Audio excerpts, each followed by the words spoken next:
Assalamualaikum warahmatullahi wabarakatuh. Perkenalkan, nama saya Edi Saputra dari kelas 10 Kelima. Di sini saya akan membacakan teks di antara tentang agama. Assalamualaikum warahmatullahi wabarakatuh. Puji sinareng suku urang sanggaken ka Allah SWT anu maha agung. Dina dinten ieu teh urang sadaya tiasa ngariung sasarengan dina acara ieu. Hadirin anu dipika hormat, dari mana kana kada jeung kader seueur manfaatna, diantarana tiasa nguatkeun kaimanan sareng katakwaan ka Allah SWT.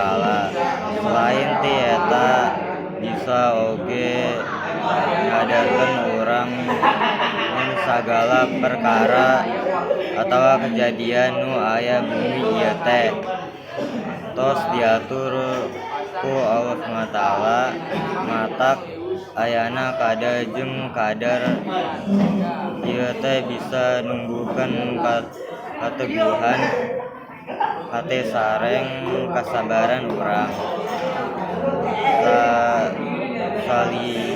Salila urang hirup di dunia, masalah atawa rintangan naon wae anu aya di hirup urang teh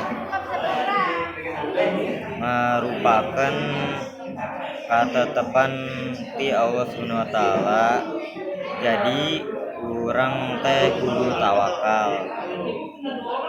Da sagala rupina ge tos aya izin ti Allah SWT. Urang sadaya moal tiasa ngahindar ti katetepan Allah SWT.